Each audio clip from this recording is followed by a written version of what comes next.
நேர்கள் அனைவரையும் ஜெயா பிளஸ் தொலைக்காட்சியினுடைய ஏன் என்ற கேள்வி விவாத நிகழ்ச்சிக்காக நான் உங்கள் அனைவரையும் வரவேற்கிறேன். இன்றைக்கு துறை சார்ந்த ஆளுமைகளுடைய எண்ண ஓட்டங்களை இன்றைய தலைப்பில் நாம் பேசுவதற்காக அமர்ந்திருக்கிறோம். நேற்று நடந்த ரமலானுடைய இஃப்தர் திருவிழாவில் கழகத்தினுடைய பொதுச் செயலாளர் சசிகலா அம்மையார் அவர்களுக்கு இஸ்லாமிய சமூகம் மகத்தான ஒரு வரவேற்பை கொடுத்தது. அது மட்டுமல்ல, மதச்சார்பற்ற ஒரு தன்மையோடு இந்த உலகில் வாழுகின்ற போது அனைவருக்கும் ஒருங்கிணைப்போடு ஒரு ஆத்மா எப்படி வாழ வேண்டும் என்பதை தனது மூத்த தலைவர்களான டாக்டர் எம்ஜிஆர் அவர்களும் பேரறிஞர் அண்ணா, அதே போன்று புரட்சி தலைவி செல்வி ஜெயலலிதா அவர்களுடைய வாழ்க்கையில் நடந்த பல விவகாரங்களை சுட்டிக்காட்டினார் திருமதி சசிகலா அம்மையார் அவர்கள். மிக முக்கியமாக அவருடைய கதையிலே ஒரு குட்டி கதை ஒன்றை சொன்னார். அந்த குட்டி கதையை நீங்கள் எல்லோருக்கும் தெரியும். நமது விருந்தினர்கள் அதை பேசத்தான் போகிறார்கள். வெள்ளத்தால் அடித்து செல்லுகிற நீட்டில் 3 பிராணிகளிடத்திலே சிக்கிக் கொள்கின்றார்கள். ஒன்று மாடு, மற்றொன்று நாய், 3வது ஆபத்தான விலங்கான கரடி. இது உங்களுக்கு சொல்லுகிற போதே தெரியும். தண்ணீரில் உயிர் காப்பதற்கு மாட்டின் வாலை பிடித்தவன் அக்கறைக்கு பாதுகாப்பாக சென்றான். நாயினுடைய வாளை பிடித்தவன் வெள்ளப்போக்கினிடையே தன்னை எங்கே செல்கிறோம் என்று வழி தெரியாமலே தடம் புரண்டு போகிறான். ஆனால் மற்றொருவனோ கம்பளி மூட்டை என நினைத்து கரடியை பிடிக்க, கரடி இவனை பிடிக்க இவன் ஓலமிடுகிறான். தண்ணீருக்கு நடுவில் காப்பாற்ற யாரும் இல்லை. இதுதான் இந்த கதையின் ஆழம். அநேகமான பல செய்திகளை உலகத் தமிழர்களுக்கு சொல்லப் போகிறது.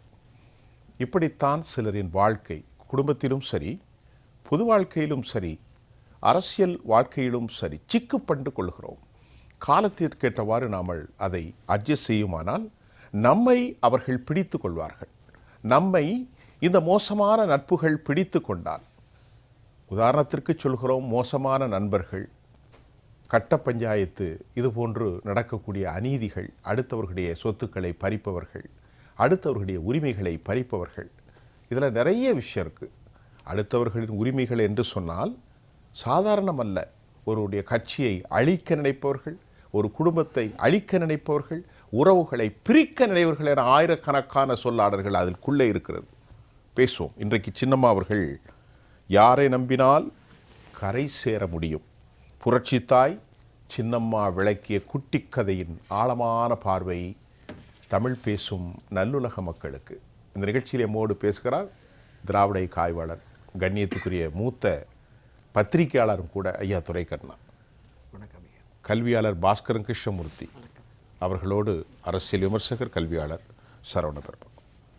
துரைக்கண்ணா ஐயா, சொல்லுங்கள். நான் சொன்னதை எப்படி பார்க்குறீங்க? முதலாவதாக ஒரு சுய அறிமுகம் செய்து கொள்ள வேண்டும் என்று விரும்புகிறேன். காரணம், பல வலைத்தளங்களில் நான் அந்த யூடியூப் சேனல், மெயின் சேனலில் பேசி முடித்தோன்னே எடப்பாடி ஆதரவு நிலைப்பாட்டில் இருக்கிற பல தம்பிகள் மிக மோசமான விமர்சனங்களை என் மீது சுமத்துகிறார்கள். துரைக்கண்ணா, உனக்கும் அதிமுகவுக்கு என்னடா தொடர்பு, நீ பத்திரிகையாளனா உன் வேலையை பார்த்துட்டு போடா அப்படின்னு மிக தரக்குறைவான பதிவுகள்லாம் போட்டுக்கிட்டு சொல்ல முடியாத வார்த்தைகள்லாம் அதில் நான் கடந்து போயிட்டேன். ஆனாலும் கூட நம்ம ஜெயா பிளஸ் நேயர்களுக்கு பெரும்பாலானோருக்கு என்னை பற்றி நன்றாகவே தெரியும். அனைத்து இந்திய அண்ணா திராவிட முன்னேற்ற கழகத்திலே பயணித்து கொண்டிருக்கிற மூத்த முன்னோடிகள் பலருக்குமே நான் யார் என்பது தெரியும்.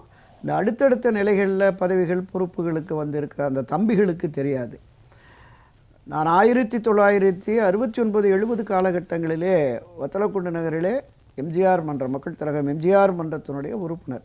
1972 கட்சி தொடங்கிய போது தாமரை கொடியேற்றிய வத்தலக்குண்டு நகரிலே அமைப்பாளர் ஜெயராமன் உள்ளிட்ட ஒரு 12 பேர் தான் அங்கே நாங்கள் இருந்தோம். அந்த கூட்டத்தில் முதல் பலி, கழகத்தின் முதல் பலியான வத்தலக்குண்டு ஆறுமுகம் எங்களுடைய மன்றத்தினுடைய துணை செயலாளராக இருந்தவர்.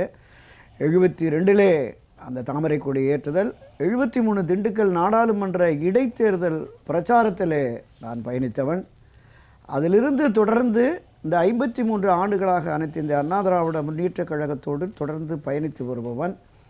1976ஆம் ஆண்டு நம்முடைய பொன்மடச்செம்பல் புரட்சித் தலைவர் எம்ஜிஆர் அவர்கள் கழகத்தினுடைய கொடியை பச்சை குத்தி கொள்ள வேண்டும் என்று அறிவித்த அடுத்த ஒரு வார காலத்திலேயே ஒரு பத்திரிகையாளனாக இருந்தும் என் கைகளிலே நான் கழக கொடியை பச்சை குத்திய பத்திரிகையாளன் நான். இதையும் தாண்டி 1972 அந்த 78 84 காலகட்டங்களில் இன்றைய தலைமை கழகத்தில் அனைத்துலக எம்ஜிஆர் மன்றம் 82 தொடங்கப்பட்ட எம்ஜிஆர் இளைஞரணி இந்த 2 அமைப்புகளினுடைய நிர்வாகியாக தலைமை கழகத்திலே பணியாற்றியவன். இன்றைக்கு இருக்கிற அந்த நிர்வாக பொறுப்பில் இருக்கிற தம்பிகளுக்கு என்னை பற்றி நன்றாகவே தெரியும். இப்படி தொடர்ந்து இந்த கழகத்தோடு பயணித்தவன். பத்திரிகையாளனாக 10-40 ஆண்டுகள் இருந்தாலும் என்னுடைய முதல் அடையாளம் என்பதே நான் அனைத்து இந்திய அண்ணா திராவிட முன்னேற்ற கழகத்தைச் சேர்ந்தவன், குறிப்பாக பொன்மனச்செம்பல் புரட்சித் தலைவர் மீது தீவிர பற்றுதல் கொண்டவன் என்பதால் தான். அதனால் தான் இந்த கழகம் சரியான திசை வழியில் செல்ல வேண்டும், 1000 ஆண்டுகளை கடந்தும் இந்த கழகம் நின்று நிலைத்திருக்கும் என்று பேசிய பொன்மனச்செம்பல் புரட்சித் தலைவர் எம்ஜிஆருடைய இயக்கம் இந்த இயக்கம். 100 ஆண்டுகளை கடந்தும் அனைத்து இந்த அதிமுக ஆட்சி அதிகாரத்திலே இருக்க வேண்டும் என்று பேசிய அம்மா செல்வி ஜெயலலிதா கட்டி காப்பாற்றி வளர்த்தெடுத்த இயக்கம் ஏதோ ஒரு சுயநலவாதியினுடைய பிடியில் சிக்கி இன்றைக்கு சீரழிந்து கொண்டிருக்கிறதே. இதை காப்பாற்ற யார் முயற்சித்தாலும் அவர்களுக்கு ஆதரவு நிலைப்பாட்டை எடுத்து பேசுகிறேன் என்பதை இன்றைக்கு என்னை பற்றி கடுமையாக விமர்சிக்கிற தம்பிகளுக்கு ஒரு பதிவாக சொல்லிக்கொள்கிறேன். அடுத்ததாக நம்ம விஷயத்துக்கு வந்துடுவோம். மரியாதைக்குரிய திருமதி வி.கே. சசிகலா அவர்கள் இன்று அந்த முன்னெடுப்பை எடுத்திருக்கிறார். புரட்சித் தலைவி ஆட்சியை கொண்டு வருவதற்கு என்னாலான பணியை செய்வேன், துரோகிகளையும் விரோதிகளையும் வீழ்த்தி ஆட்சி அதிகாரத்திற்கு வருவதற்கான முன்முயற்சியை எடுத்திருக்கிறேன் என்று தெரிவித்திருக்கிறார். கடந்த 2-3 மாதங்களாக தமிழகத்தின் பல்வேறு பகுதிகளிலிருந்து புரட்சித் தலைவர் அம்மா அவர்களை நேசிக்கின்ற பலரும் அவரை சென்று சந்தித்து வருகிறார்கள். இவர்களை தாண்டி பொதுவெளிகளில் இருப்பவர்கள், பல்வேறு அமைப்புகளை நடத்துகிறவர்கள் எல்லோருமே சென்று பார்த்து வருகிறார்கள். ஏதோ ஒரு நம்பிக்கையின் அடிப்படையில் இந்த சந்திப்புகள் நடைபெற்று வருகிறது. ஒரு பெரிய எதிர்பார்ப்பும் இருக்கிறது. இதனுடைய நீட்சியாக நம்ம இந்த திண்டிவனம் இப்தார் நோன்பு திறப்புக்கு வந்துடுவோம். மறைந்த முன்னாள் முதலமைச்சர் அம்மா செல்வி ஜெயலலிதா அவர்கள் ஒவ்வொரு ஆண்டுமே இந்த இஸ்லாமிய பெருமக்களுடைய நோன்பு திறப்பு நிகழ்ச்சிக்கு அவரே ஏற்பாடு செய்து தன் சொந்த செலவில் ஏற்பாடு செய்து அந்த நோன்பு திறப்பு நிகழ்ச்சியை நடத்துவார்கள். இஸ்லாமிய பெருமக்களுக்கு எந்த அளவிற்கெல்லாம் அவர் ஆட்சி அதிகாரத்தில் இருந்தபோது உதவினார் என்பதை மரியாதைக்குரிய திருமதி வி.கே. சசிகலா அவர்கள் பட்டியலிட்டார்கள். அதையும் நாம் பார்த்தோம். அதில் அந்த மிக சுவையான அந்த குட்டி கதை, காளை மாட்டை பிடித்து வாலை பிடித்தவன் கரையேறினான், நாயின் வாலை பிடித்தவன் ஆற்றோடே போய்விட்டான், இந்த கரடியோடு போய் மாட்டிக்கொண்டவன் என்கிற மிக சுவாரஸ்யமான ஒரு கதையை அவர் பொதுவெளிகளிலே அந்த இப்தார் நோன்பிலே தெரிவித்தார்கள். காளை மாட்டின் வாலை பிடிப்பவன் மட்டுமே கரை சேர முடியும் என்கிறத மிக ஆழமாக ஆணித்தரமாக வலியுறுத்தினார். அது யார் என்ன என்பது பொதுவெளிகளில் மக்களுக்கு தெரியும். அதே போல் நாய்வாலை பிடித்து ஆற்றின் கரையோரம் கரை சேர முடியாமல் ஆற்றோடு போனவன் யார் அந்த நாய் என்கிற விஷயம் கூட மக்களுக்கு தெரியும். கம்பளி போர்வை என்று நினைத்து அதை கைப்பற்ற சென்று கரடிக்குட்டியின் பிடியிலே சிக்கி அல்லாடுபவர் யார் என்பதையும் கூட அவர் சொல்லியிருக்கிறாரு. மிக ஒரு சுவையான அருமையான கதையை மரியாதைக்குரிய அம்மா செல்வி ஜெயலலிதா அவர்கள் பாணியிலேயே அவர் எந்த விழாவில், எந்த நிகழ்வில், எந்த திருமண விழாவில், எந்த அரசியல் விழாவில் பேசினாலும் குட்டி கதை என்பது அவருக்கு சிறப்பு. செல்வி ஜெயலலிதா அவர்களுக்கு அந்த குட்டி கதை ஒரு புத்தகமே போட்டு நம்ம மக்களிடம் அது விநியோகிக்கப்பட்டிருக்கிறது அப்படிங்கிற மாதிரி தான் நம்ம பார்க்குறோம். அவருடைய எண்ணம், நோக்கம் என்பது இந்த அனைத்து இந்திய அண்ணா திராவிட முன்னேற்ற கழகம் 53 ஆண்டுகளாக இல்லாத ஒரு பெரிய சரிவை, தோல்வியை, பின்னடைவை சந்தித்திருக்கிறதே. இதற்கு முழுமுதற் காரணமான எடப்பாடி பழனிசாமி அவர்களை இந்த அரசியல் களத்திலிருந்து அப்புறப்படுத்த வேண்டும் என்கிற அந்த பிரதான நோக்கம் தெரிகிறது. அதில் தான் அவர் அடிக்கடி சொல்லுகிற பொழுது துரோகிகளை வீழ்த்துவோம், எதிரிகளையும் முறியடித்து நாம் வெற்றி வாகை சூடுவோம் அப்படிங்கிறார். அப்போ இந்த செயல் என்பது கட்சியை காப்பாற்றும் செயல் என்கிற மாதிரி தான் நம்ம பார்க்குறோம்.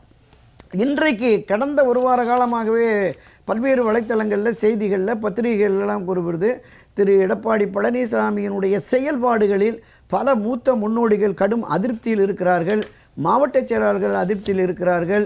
அவருடைய போக்கு என்பது ஒரு சர்வாதிகார போக்காக இருக்கிறது. தானடித்த மூப்பாக தானே எல்லாமே அப்படிங்கிற மாதிரியான ஒரு நிலைப்பாட்டுக்கு வந்துட்டார்.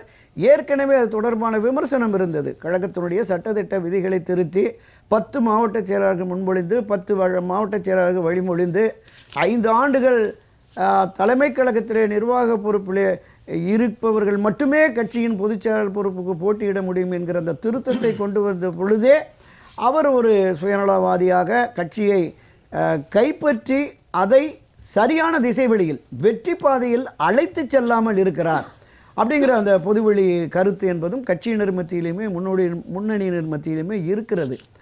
அதை தாண்டி ஒரு நம்பிக்கை துரோகம் என்பதற்கு அவர் ஒரு முழு உதாரணமாகவே காட்டலாம்.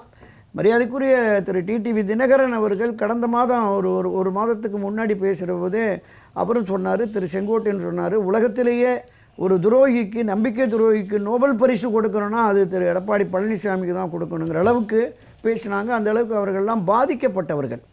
இன்றைக்கு இந்த கட்சியை நான் மீட்டெடுப்பேன், புரட்சித் தலைவர் அவருடைய ஆட்சியை மீண்டும் கொண்டு வருவதற்கு நான் முயற்சி மேற்கொள்வேன், அதற்காக நான் என்னை அர்ப்பணித்து கொண்டேன் என்று திருமதி சசிகலா அவர்கள் சொல்லுகிற பொழுது அதற்கு ஆதரவு நிலை பெறுகிற இந்த சூழலில் திரு எடப்பாடி பழனிசாமி மீண்டும் கட்சியை இருக்கிறதையும் சுருக்கி ஒரு வெற்றி பாதைக்கு செல்ல முடியாத நிலையில் கொண்டு போய்விட்டாரே அப்படிங்கிற வருத்தமும் வேதனையும் இன்னும் இருக்கிறது.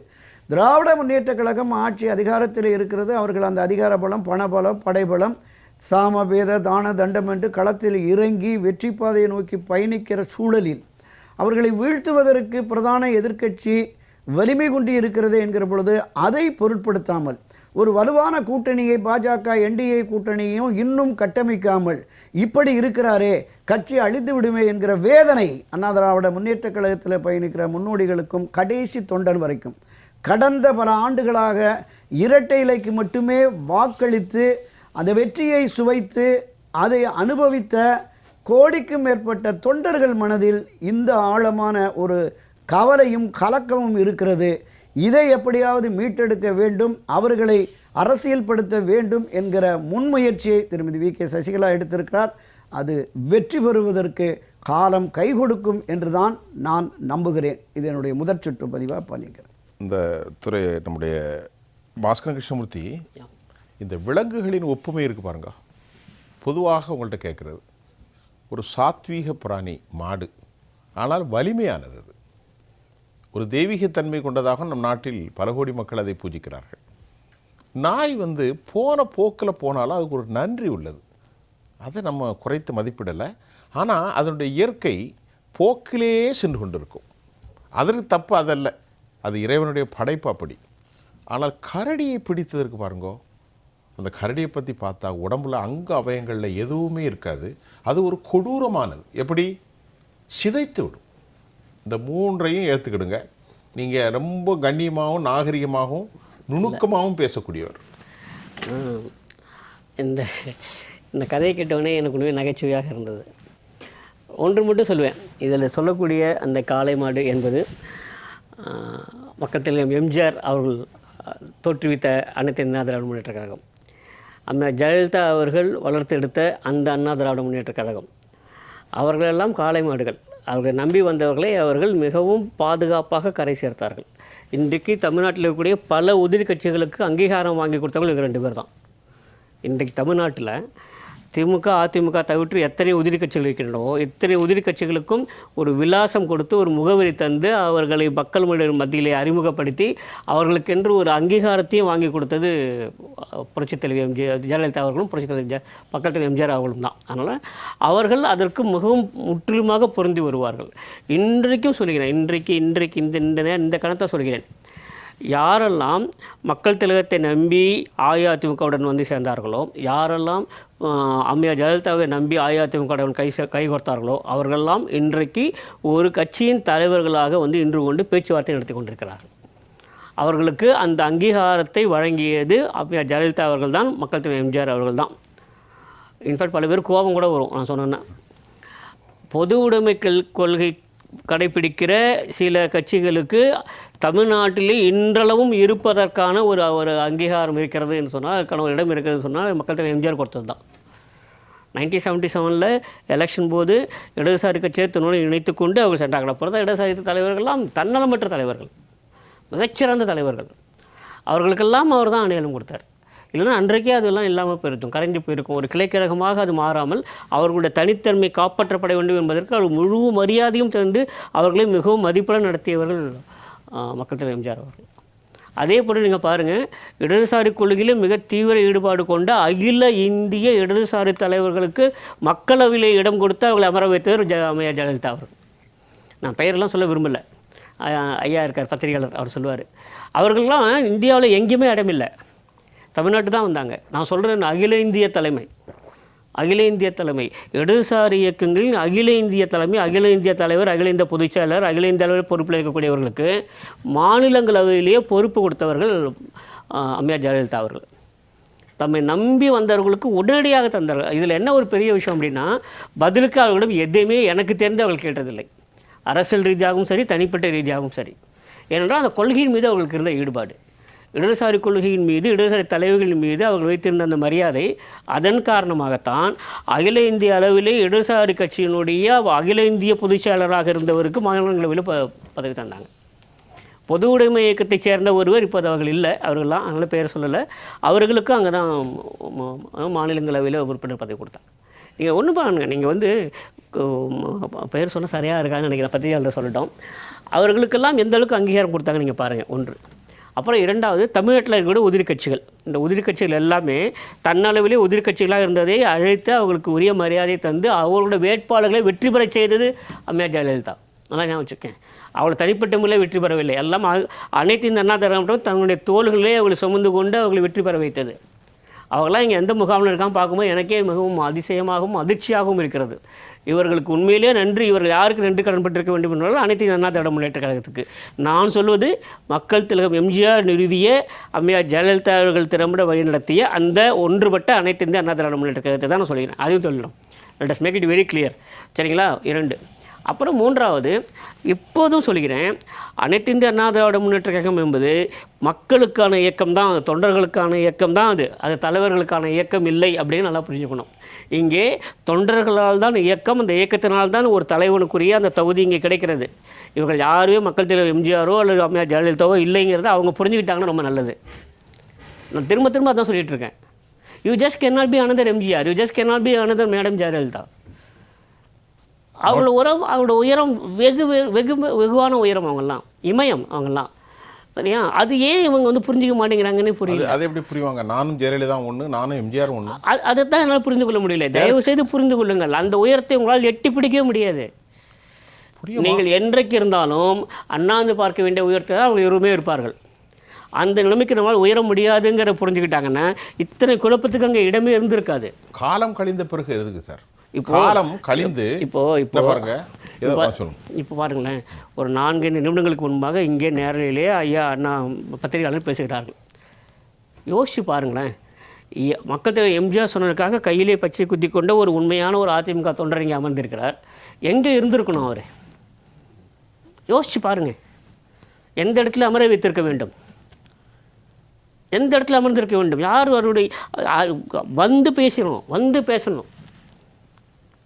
நீங்கள் 50 ஆண்டுகளாக இருந்திருக்கீங்க. 50 வருஷம் ஐயா சொல்லும்போது எனக்கு மெய் சிரிக்கிறது. 50 வருஷம் தானே பாருங்க. 1972 இரட்டை இலை சின்னம் கூட கிடைக்காத போது, தாமரை சின்னம் இருந்த போது வத்தலகுண்டுவிலே அங்கே ஒரு அமைப்பில் இருந்திருக்காங்க. துரைக்கண்ணா, உனக்கும் அதிமுகவுக்கும் என்ன சம்பந்தம்? அப்போ எப்படி இவர்கள் தாங்க நீங்க இப்ப சொன்ன உடனே ஐயா வச்சுட்டே கேட்குறேன், துரைக்கண்ணா, உனக்கும் அதிமுகவுக்கும் என்ன சம்பந்தம்? நீ என்ன அதிமுகவை பற்றி பேசுறது? அதுக்கு தான் விளக்கம் கொடுத்தார் நம்முடைய ஐயா. ஏன்னு நல்லா புரிஞ்சுங்களேன். மக்கள் திலகம் என்கிற எம்ஜிஆர் இருக்காருங்களே, மக்கள் திலகம் எம்ஜிஆர், அவளை ஒவ்வொரு புள்ளியாக நீங்கள் வரைந்து அந்த கோடு போட்டிங்கன்னா அதில் ஒரு முக்கியமான புள்ளி துரைக்கண்ணா ஐயா அவர்கள். ரொம்ப முக்கியமானவர். அம்மையார் ஜெயலலிதா அவர்களை நீங்கள் ஒவ்வொரு புள்ளியாக வரைந்து போடுங்கள், அதில் ஒரு புள்ளி ஐயா துரைக்கண்ணா அவர். எதையும் எதிர்பார்க்காதவர், எதையும் எதிர்பார்க்க மாட்டார். ஏன்னா அவர்கள் தன்னளவில் தலைவர்கள் இல்லை. Very polite. மக்கள் தலைவர் எம்ஜிஆர் அவர்களும் அம்மையார் ஜெயலலிதாவும் தன்னளவே தலைவர்கள். அவர்கள் அத்தனை தொண்டர்களின் பிரதிநிதி. அவங்களுக்குள்ள அத்தனை பேர் இருந்தாங்க. அதனால தான் ஐயா துரைக்கண்ணா உண்மையிலே நான் ரொம்ப மெய்சிலித்து போனேன். நானும் ஆரம்ப காலத்துலேருந்து அதிமுக தான் இருக்கேன், ஆனால் ஐயா மாதிரிலாம் இல்லை. பல லட்சக்கணக்கான பல கோடிக்கணக்கான முகம் தெரியாதவர்களையும் நான் இருந்திருக்கிறேன். ஆனால் இவங்கெல்லாம் தோலை சுமந்துருக்காங்க. கண்டிப்பாக. யோசிச்சு பாருங்கள். இன்றைக்கும் அது வேண்டும். வேறு என்ன சார் இருக்குது? ஐயாவுக்கும் எனக்கும் இருக்கக்கூடிய ஒரே ஒரு நோக்கம் என்ன அப்படின்னா, மீண்டும் மீண்டும் அஇஅதிமுக ஆட்சிக்கு வர வேண்டும், அந்த அண்ணா உருவம் பொறித்த அந்த கொடி உயரத்தில் பார்க்க வேண்டும், அவ்வளோதான் நமக்கு வேண்டியது. வேறு என்ன கேட்குறோம்? நாங்கள் என்ன எங்களுக்கு வேறு ஒன்று வேணும் கேட்குறோமோ? இது வரைக்கும் கேட்டதே இல்லையே. ஆனால் அவர்களாக வந்து தந்திருக்க வேண்டும், அவர்களாக வந்து தந்திருக்க வேண்டும். அது பத்திரிகை பணியாக இருக்கட்டும், எழுத்து பணியாக இருக்கட்டும், அரசியல் பணியாக இருக்கட்டும், சமூக பணியாக இருக்கட்டும், இத்தனை ஆண்டுகள் அனைத்து அண்ணா திராவிட முன்னேற்றக் தன்னை முழுமையாக ஐக்கியப்படுத்தி கொண்ட ஒரு நபர். அவருக்கு நீங்கள் என்ன அடையாளம் கொடுத்துருக்கீர்கள், என்ன அங்கீகாரம் கொடுத்துருக்கிறீர்கள்? ஒரு செய்தி சொல்கிறேன், உலக அரசியல் கட்சி வரலாற்றில் இல்லாத ஒரு விஷயத்தை அம்மையார் ஜெயலலிதா பண்ணாங்க. என்னோட அண்ணன் பற்றி தான் இன்னும் நன்றாக தெரியும். என்ன அப்படின்னா, அனைத்து இந்திய அண்ணா திராவிட முன்னேற்றத்தின் அடிமட்ட தொண்டன், கடைநிலை தொண்டன் ஒருவர் எந்த காரணத்தாக உயிரிழந்தாலும் உடனடியாக கட்சி தலைமையில் தான் 50,000 ரூபாய் போய் சேரும். அது யார் தெரியுமா கொடுப்பாங்க? எனக்கு தெரிஞ்ச வரையில் அமைச்சரே அனுப்புவாங்க, மாவட்ட செயலாளர் அனுப்புவாங்க, இங்கே போய் கொடுத்துட்டு வாங்க அப்படின்னு. அதுவும் எப்படி? இதெல்லாம் நிஜம். இறந்து போனவருடைய சடலம் அவர் வீட்டிலேருந்து அப்புறப்படுத்துவதற்கு முன்பாக அந்த பணம் அங்கே போய் சேரும். உண்டா இல்லைங்களா ஐயா? உண்மை உண்மை உண்மை. எந்த கட்சியில் பண்ணாங்க சொல்லுங்கள்? எந்த கட்சியில் பண்ணாங்க? இதெல்லாம் தெரியாத உண்மைகள். அதுவும் இப்போ இல்லை, 20 ஆண்டுகளுக்கு முன்பாகவே. நீங்கள் யோசிச்சு பாருங்களேன், உங்களுக்கான நீங்கள் ஒரு வேளை உயர்த்தி விட்டால் உங்களுடைய குடும்பத்துக்கு 50,000 ரூபாய் அப்படியே ஒரு காப்பீட்டு உரிமை மாதிரி ஒரு இன்சூர்டு பாலிசி மாதிரி. அது இன்சூரன்ஸில் கூட நீங்கள் அப்ளிகேஷன் போட்டு அப்புறம் வாங்கணும். இங்கே தலைமைச் செயலகத்துக்கு செய்தி வந்து விட்டால் போதும், உடனடியாக போயிடுவாங்க. எந்த மாவட்ட செயலாளருக்காவது எந்த அமைச்சருக்காவது அப்போது அங்கே போகாமல் இருப்பதற்கு தைரியம் இருந்ததா, துணிச்சல் இருந்தால் பாருங்கள், உடனடியாக கிளம்பிடுவாங்க. பேசுவோம். நாளைக்கு அம்மாவுக்கு அது போயிடுச்சுன்னா கஷ்டம், அவங்களுக்கு முன்னாடி நம்ம அங்கே போய் இருக்கணும்னு சொல்லி இருந்தால் 50,000 ரூபாய் கொடுத்து விட்டு வருவார்கள் இல்லை? இதனால தான் அவர்கள் இன்றும் மக்கள் போற்றுகிறார்கள். இதனால தான் அந்த இயக்கம் ஏழை சாமானியனுக்கான இயக்கம். அதனால தான் திரும்பவும் சொல்கிறேன், அனைத்து இந்த அண்ணா திராவிட முன்னேற்ற கழகம் பிற கட்சிகளைப் போல இல்லை. இங்கே தலைவர்கள் இல்லை, இங்கே எல்லாம் தொண்டர்கள், இங்கே இருக்கக்கூடிய மக்கள், அவர்கள் தான் இயக்கம். அவங்களோட ஒட்டுமொத்த பிரதிநிதியாக தான் 2 பேருமே இருந்தார்கள். அதனால தான் திரும்பவும் சொல்லிக்கிறேன், தயவு செய்து மற்றதெல்லாம் போட்டோம், எங்கள் அண்ணன் துரைக்கண்ணன் அவருடைய கண்ணிலேருந்து ஆனந்த கண்ணீர் வரணும். சரணபெருமாள் சார், நிறைய பேசிகிட்டு இருக்கோம், நீங்கள் இப்போ என்ன சொல்ல போகிறீங்க? அனைவருக்கும் என்னோட பணிவான வணக்கங்களை தமிழ் கடவுள் முருகனோட திருவடிகளிலிருந்து தெரிவித்து கொண்டு, இன்றைக்கு இருக்கக்கூடிய கால சூழ்நிலை முதற்கண்ணாக என்னுடைய கடுமையான கண்டனத்தை, அது யாராக இருந்தாலும் சரி, எவ்வளவு பெரிய தலைவராக இருந்தாலும் சரி, தமிழ் கடவுள் முருகனுடைய ஆசீர்வாதத்தால் சொல்கிறேன், எச்சரிக்கிறேன். இது போன்ற தவறான திராவிட ஊடகவியாளர் 50 வருடம் கட்சிக்காக எந்த விதமான எதிர்பார்ப்பும் இல்லாமல் செயல்படக்கூடிய தொண்டனை ஒரு தலைமை தொண்டன்லாம் சொல்லுவேன் நான் அவரை. ஏன்னு கேட்டிங்கன்னா, அந்த காலத்திலேருந்து செயல்பட்டுக்கிட்டு இருக்காங்க. அவங்கள தலைமை தொண்டன்னு சொல்கிறதுல தவறே கிடையாது. 70லேருந்தே கட்சி ஆரம்பிக்கிற முன்னாடி இருந்தே. ஆகையினால இந்த மாதிரியான சிறு பிள்ளைத்தனம், ஒரு இழிவான செயலை தமிழ் மண்ணிலே இருந்து கொண்டு, தமிழ் கடவுள் முருகன் ஆட்சி செய்த இந்த தமிழ் மண்ணில் இருந்து கொண்டு செய்வது என்பது வன்மையாக கண்டிக்கத்தக்கது. அவர்கள் யாராக இருந்தாலும் மன்னிப்பு கேட்க வேண்டும் என்று தான் என்னோட கோரிக்கை.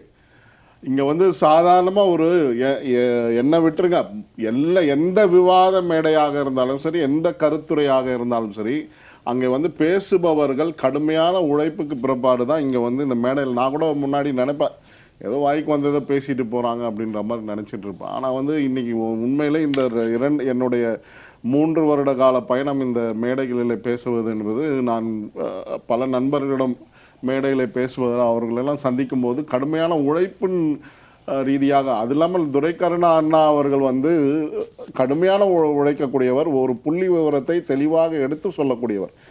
அது மட்டுமல்லாமல் நீங்கள் சொல்கிறீர்களே, ஜெயலலிதா அம்மையாருடைய இப்போ கடந்த ஒரு 2 வருடத்துக்கு முன்பாக நான் ஒரு சேனலில் அம்மையார், புரட்சி தலைவி அம்மையாரினுடைய அந்த அவர்களை கொடுமைப்படுத்திய அந்த 89 சம்பவத்தை பற்றி நான் சொன்னேன். அதற்கு பிறகு நிர்மலா சீதாராமன் அம்மையார் பேசினார். அதை தெளிவாக துரைக்கருணா அண்ணா தான் ஊடகத்தில், பல ஊடகத்தில் கூப்பிட்டு பேசினாங்க.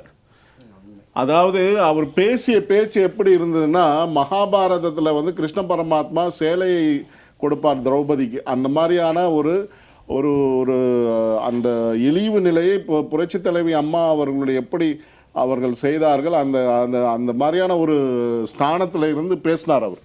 அதுதான் ரொம்ப முக்கியமான விஷயம்.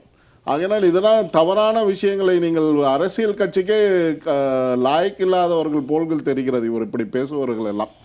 அது ஒரு புறம் இருக்க, இன்றைக்கி முக்கியமான விஷயம் என்னன்னு கேட்டிங்கன்னா, நம்ம புரட்சித்தாய் சின்னம்மா அவர்களை வந்து இஃப்தார் நோன்பில், இந்த ரம்லான் நோன்பு இஃப்தார் விருந்தில் வந்து பார்த்திங்கன்னா ரொம்ப தெளிவாக அந்த குட்டி கதையை சொல்லி இன்றைக்கு எப்படி வந்து இந்த எம்ஜிஆர் ஜெயலலிதா அம்மையார் அவர்கள் அதற்கு பின்பாக இன்றைக்கி வந்து சின்னம்மா அவர்கள் வழி நடத்தி கொண்டிருந்த அதிமுக எப்படி ஒரு கரடியிடமும் நாய்வால் பிடித்த கதையாகவும் பல பேர் வந்து பல திசைகள் சென்று விட்டார்கள்.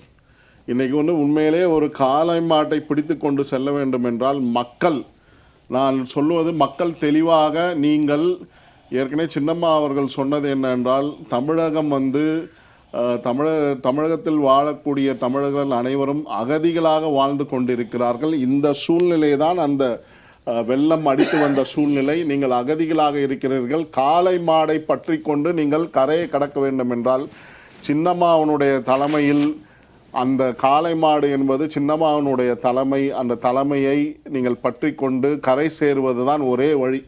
அதிமுக தொண்டர்களாக இருந்தாலும் உண்மையான எம்ஜிஆர் விசுவாசிகள், ஜெயலலிதா அம்மையாருடைய விசுவாசிகள், பேரறிஞர் அண்ணா அவர்களுடைய விசுவாசிகள் அனைவருமே இன்றைக்கி காளை மாடாக அவர்கள் குறிப்பிட்டு காண்பித்திருப்பது சின்னம்மா அவர்களுடைய ஏற்கனவே 40 வருட கால அரசியல் அனுபவத்தை இன்றைக்கி வந்து இந்த தமிழகத்தை பாதுகாப்பதற்காக இன்றைக்கி ஒரு பெரிய ஆலமரமாக நின்று கொண்டிருக்கிறார்கள். ஆகையினால அந்த காளை மாடை பற்றி கொண்டு தமிழக மக்களும் அதிமுக தொண்டர்களும் கரை சேர வேண்டும், வெற்றி பெற வேண்டும் என்றுதான் எங்களுடைய கோரிக்கை. நீங்கள் வந்து தோல்வியை பெறுவதற்காக 10 தேர்தலிலே தோல்வியை, இன்றைக்கி எதிர்க்கட்சி தலைவர் மு.க. ஸ்டாலின் ஐயா அவர்கள் சொல்ற 10 முறை தோட்ட எடப்பாடி பழனிசாமி ஐயா அவர்கள் அப்படின்னு பேசுகிறார். அந்த அளவுக்கு வந்து சொல்லக்கூடிய 10 ரூபாய் பாட்டில் நம்ம கிண்டல் பண்ணிக்கிட்டு இருக்கோம். அவர் வந்து 10 முறை தோத்த பழனிசாமி, 10 தோல்வி பழனிசாமி, 10 தோல்வி பழனிசாமி. கரெக்டாக நம்மளால தான் மீம்ஸ் போட்டுருவாங்களே, அதுதான் சொல்றேன். அந்த அளவுக்கு நம்ம வந்து வலுவான ஒரு தலைமையை வைத்துக்கொண்டு அதை பயன்படுத்த முடியாமல் நீங்கள் செய்யும் இந்த செயலானது, நீங்கள் சொல்கிறீர்கள் புரட்சி தமிழர் அப்படின்னு சொல்லி. ஆனால் வந்து புரட்சி எங்கே இருக்கிறது அப்படி என்றால் புரட்சி தலைவர், புரட்சி தலைவி, அதற்கு பின்பாக புரட்சி தாய் சின்னம்மா அவர்கள்.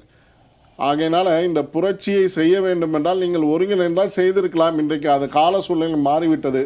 ஆகையினால் அந்த காளை மாடான சசிகலா அம்மையாருடைய தலைமையை பின்பற்றி நாம் அனைவரும் செயல்பட வேண்டும் என்றுதான் என்னுடைய தாழ்மையான கோரிக்கையும் என்ற மனமார்ந்த கோரிக்கையும் அதான். இல்லை என்றால் தமிழகத்தை கரடி இல்லை, கொடூரமான டைனாசரிடம் கொடுத்து விட்டு செல்ல வேண்டிய சூழ்நிலையிலே இருக்கிறோம். சரி துரைக்கண்ணா சார், இப்போ நம்ம மற்ற விஷயங்கள் பேசினாலும் திருமதி சசிகலா அவர்களுக்கு நடந்த அநியாயமும் கொடூரமான செயல்பாடுகளும் நான் அதை கொஞ்சம் யோசித்து பார்க்குறேன். நம்ம இப்போது டிபேட்டை நான் இதை தானே பேசுகிறோம், நிச்சயமாக அதில் தப்பில்லை. ஆரம்ப காலகட்டத்திலிருந்து அவர் 84களுக்கு பின்பே செல்வி ஜெயலலிதா அவர்களோடு இரக்கமான போக்கிலும் ஒரே வீட்டில் வாழக்கூடிய ஒரு சகோதரியாக வாழ்ந்தார்கள். 87ல் புரட்சித் தலைவர் மரணம், கட்சிகள் பிளவுபட்டது. நம்முடைய மூத்த அம்மா ஜானகி அம்மா கூப்பிட்டு சசிகலா அம்மாட்ட பேசினாங்க, கட்சி ஒப்படைத்தார்கள். 91 மகத்தான வெற்றி. அதற்கு பிறகு அந்த கட்சியை நடத்தினது, கட்சியில் அடிப்படை கூட்டணிகள், கட்சியினுடைய செயல்பாடு, அடையாளம் தெரியாதவர்களுக்கெல்லாம் அடையாளம் கொடுக்கப்பட்டது. நம்ம யாரையும் சொல்லலை, நான் மொத்தத்தில் பேசுகிறேன். ஒரு பத்திரிகையாளர், நீங்கள் என்னுடைய மூத்த பத்திரிகையாளர், என்னோட மிக அனுபவமும் அறிவும் பெற்றவர், சரியா? நிச்சயமாக. கடைசியில் 96ல் புனையப்பட்ட வழக்கு, நல்லா கவனிங்க, இப்படி போகுது. இதில் எம்ஜிஆர் இருக்கும் வரை திமுக ஜெயிக்கவே இல்லை. 87க்கு அப்புறம் ஒரே ஒரு முறை பிரிந்ததனால் 91ல் அபாயகரமான படுதோல்வி, 98ல் 89ல் தோல்வி, 91ல் ஆட்சி, 89ல் திமுக மட்டும்தான் வெற்றி பெற்றது. அதை விட்டுருங்க, அதுவும் தனித்து நிற்கிறாங்களே. அப்புறம் திமுக எங்கே ஜெயிச்சது? நல்லா கவனிங்க. 96, 2006, 2001ல் திமுக தோல்வி, 2006 மைனாரிட்டி அரசு, 2011 அம்மா வெற்றி, 2016 அம்மா வெற்றி. அவங்க இறந்த பிறகு திமுக வந்திருக்கு, விட்டுருக்கேன். இப்போ சசிகலா அம்மையாருக்கு என்ன நடந்தது? இப்போ ஐயா நான் சொல்லிடுறேன், எனக்கும் சில இடத்த கொடுத்துருக்கேன். அந்த 3ஓட நானும் உட்காந்துக்கிறேன். சொல்லிருக்கீங்க. அம்மா இறந்த உடனே ஐயா உடனே தமிழ்நாட்டில் ஆட்சி இந்த அண்ணா திமுகவை காலி செஞ்சிடன்னு பெரிய சதி. பலர் பேச மறுக்கலாம், நான் பத்திரிகையாளனாக வரலாற்றை சொல்லியே ஆக வேண்டும். நிச்சயமா. அப்படி என்றால் அப்பொழுது திட்டம் போடப்பட்டு 18 ஆண்டுகள் கிடப்பில் போடப்பட்ட வழக்கின் தீர்ப்பு உடனடியாக வருகிறது. உடனடியாக சில மணி நேரம் கொடுத்து கூட நீங்கள் சிறைக்கு செல்லுங்கள். இதற்கு உள்ளால் இருக்கும் சூழ்ச்சியை நீங்கள் தெரிந்து கொள்ள வேண்டும். சூழ்ச்சி திமுக காரன் செய்கிற சூழ்ச்சி ஒரு பக்கம் விட்டுருங்க. அதற்கு பிறகு அவர் செல்கிறார். அதற்கு இடையில் மெஜாரிட்டியாக இருக்கக்கூடிய இந்திய அரசியலமைப்பில் தன் பணிகளை செய்ய வேண்டிய மாநில கவர்னர் எங்கே போனார்? ஆளையே காணோம். போய்விட்டார். அவர்களெல்லாம் காலப்போக்கில் நல்லவர்களாக ஆகிவிட முடியாது. துரோகமும் நான் சொல்கிறேன், அரசியலமைப்பை யார் மதிக்கவில்லையோ அதை சுட்டி காட்ட வேண்டியது நம்முடைய பொறுப்பு. இரண்டாவது, அப்பாவியாக இருந்தவர், கையில் எடுத்து கொடுத்தாலும் குடிக்க தெரியாத அளவுக்கு ஒரு அமைதியான மனிதர் ஓபிஎஸ் அம்மாவால் அழைத்து வரப்பட்டார். 3 முறை முதலமைச்சர். அவரை தர்மயுத்தம் செய்வதற்கு தூண்டியது யார்? இப்படி கொஞ்ச நெஞ்ச துரோகங்கள் அல்ல.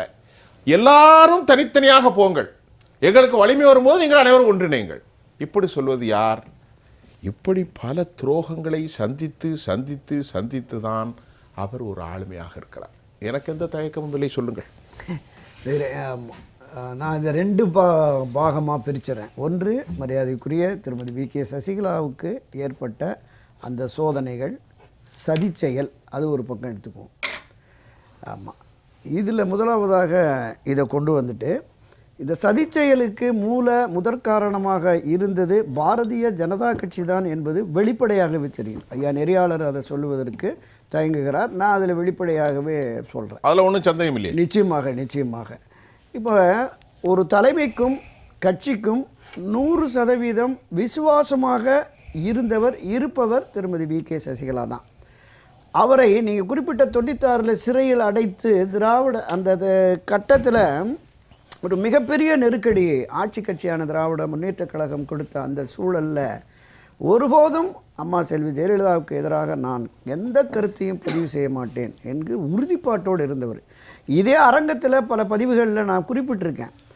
இந்த மரியாதைக்குரிய அம்மா செல்வி ஜெயலலிதாவினுடைய ஆட்சியில் அமைச்சரவையில் இடம்பெற்ற மூத்த தலைவர் மரியாதைக்குரிய ஐயா மறைந்த எஸ்.டி. சோமசுந்தரம் அவர்கள் கூட சொல்லியிருக்காங்க, ஏம்மா இந்த மாதிரி துயரத்தை அனுபவிச்சுட்டு இருக்கீங்க, என்ன கேட்குறாங்களோ எழுதி கொடுத்துட்டு வந்துட வேண்டியதானே அப்படின்னெல்லாம் சொன்னாங்க.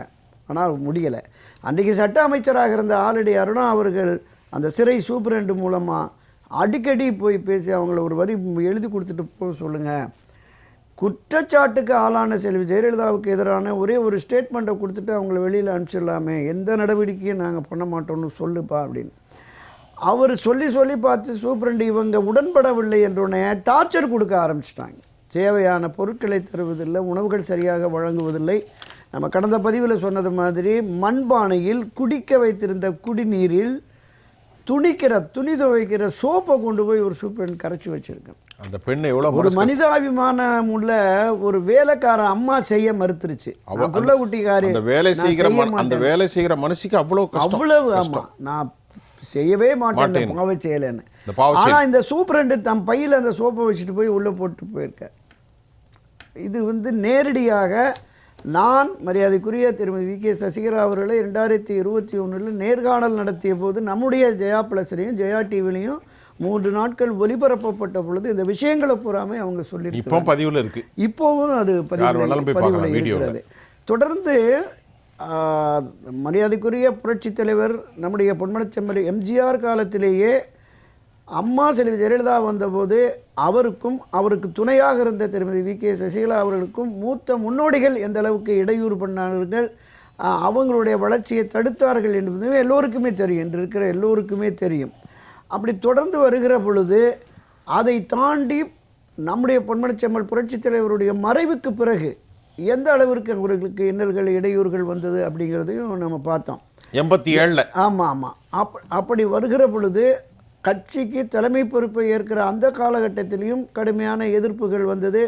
ஜே அணி ஜா அணி என்று பிரிந்த பொழுது இந்த ஜானகி அம்மாள் அணியில் இருந்த மூத்த முன்னோடிகள் அவர்களெல்லாம் எந்த அளவிற்கு மரியாதைக்குரிய மறைந்த முன்னாள் முதலமைச்சர் அம்மா செல்வி ஜெயலலிதா அவர்களையும் திருமதி வி.கே. சசிகலா அவர்களையும் மிக இழுத்தும் பழித்தும் பேசினார்கள் என்பது இன்னும் வரலாற்று பதிவு. இன்னும் பல பத்திரிகைகளில் அது இருக்குது. அந்த சூழலில் தலைவருடைய மறைவுக்கு பிறகு கட்சியை வழிநடத்துவதில், அண்ணா திராவிட முன்னேற்றக் கழகத்தை தலைமையேற்று வழிநடத்துவதில் மறைந்த அம்மா செல்வி ஜெயலலிதா அவர்களுக்கு திருமதி வி.கே. சசிகலா எந்த அளவிற்கு துணை நின்றார் என்பதை நேரடியாக நான் கண்டு அனுபவித்தேன்.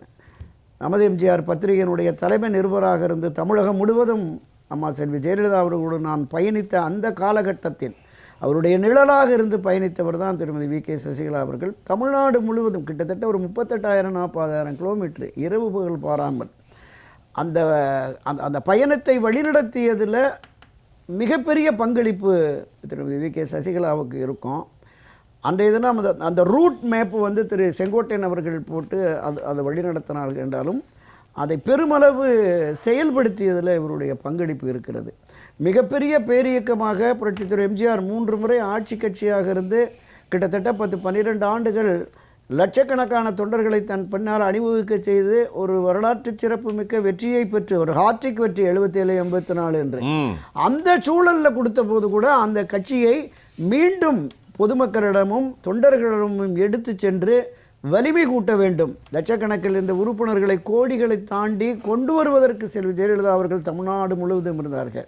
தமிழ்நாடுல, இந்தியாவில், உலகில் எந்த ஒரு அரசியல் தலைவனும் ஒரே காலகட்டத்தில் இப்படி ஆயிரக்கணக்கான கிலோமீட்டர் பயணித்ததாக வரலாறே கிடையாது. அந்தந்த காலகட்டத்தில் 30 வருஷம் 40 வருஷம் அவங்க அரசியலில் பல தேர்தல்கள் 8 தேர்தல் 10 தேர்தல் சந்திக்கிற போது சுற்றுப்பயணம் போயிருக்கலாம். ஆனால் 1988 செப்டம்பர் 15ஆம் தேதி தொடங்கி 1989 நடைபெற்ற அந்த தேர்தல், சட்டப்பேரவை தேர்தல் வரையிலும் ஒரு மாவட்டத்துக்கு 4 நாட்கள் 5 நாட்கள் இரவு பகல் பாராமல் பயணம் செய்தவர்.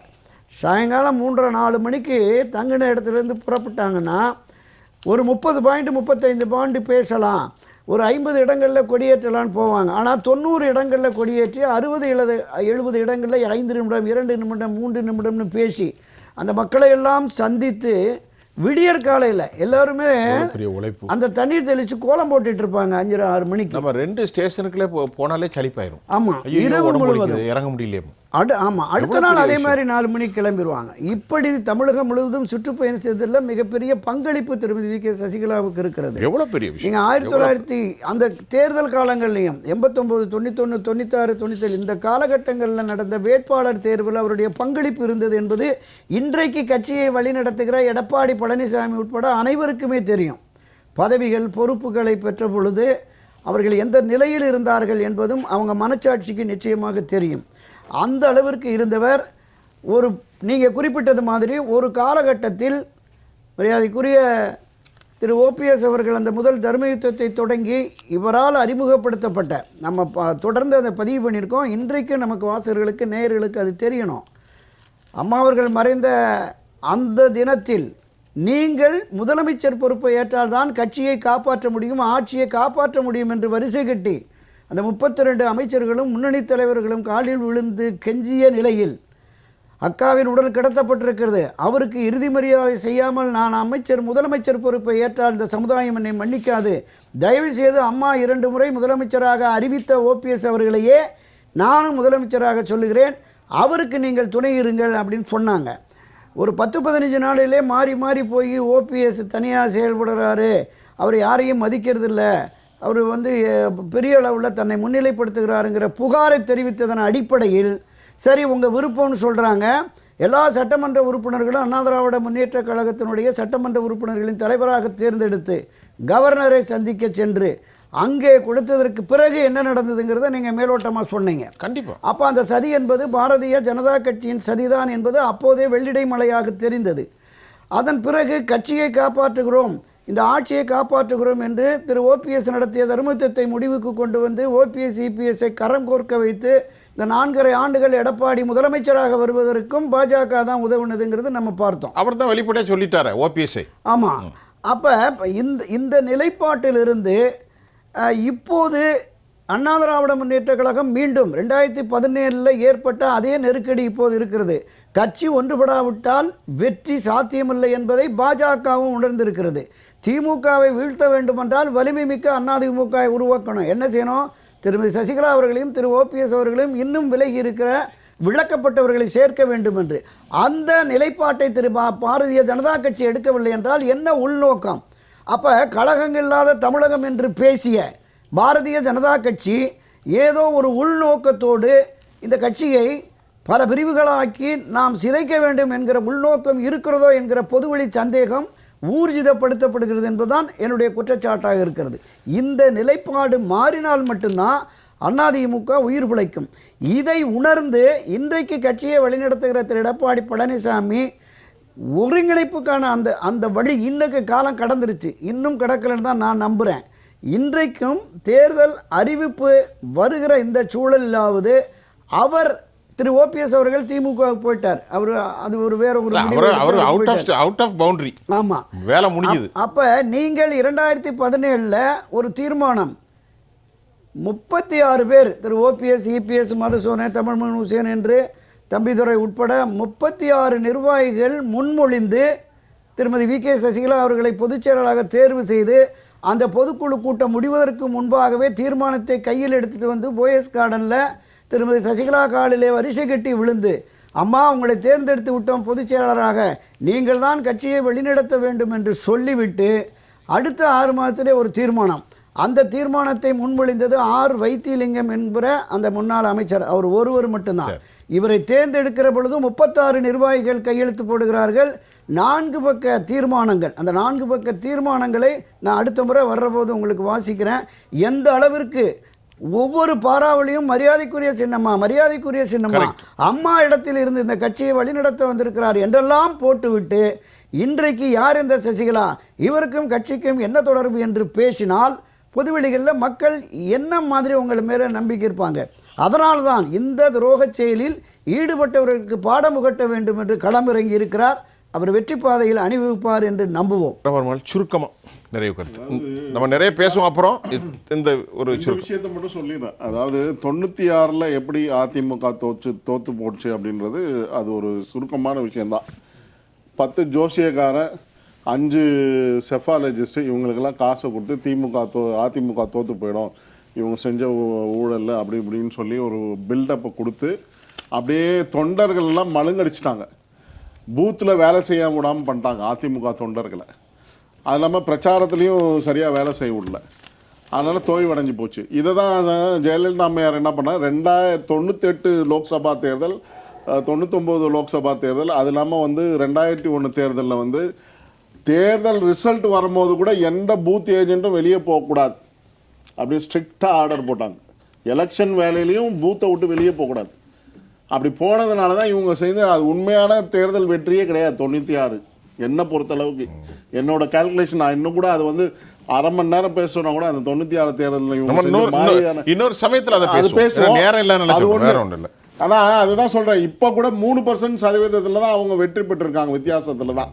அது இவங்க பிரிஞ்சதுனால எல்லாம் இந்த கரடி நாய் வாழை பிடிச்சதுனால அப்படி ஆன கதை. அதனால் நேற்று சின்னம்மா அவர்கள் ரொம்ப தெளிவாக சொல்லியிருக்காங்க. நரைக்கூடி கிளப்பருவம் எய்தி பல வேடிக்கை மனிதர் போல் நானும் வீழ்வேன் என்று நினைத்தாயோ. அது எப்படிப்பட்ட வசனம்? நினைத்தாயோ நம்ம நண்பர் அப்படின்ற கவிஞர் அதை சசிகலா அம்மையார் ரொம்ப தெளிவாக சொல்லிட்டாங்க.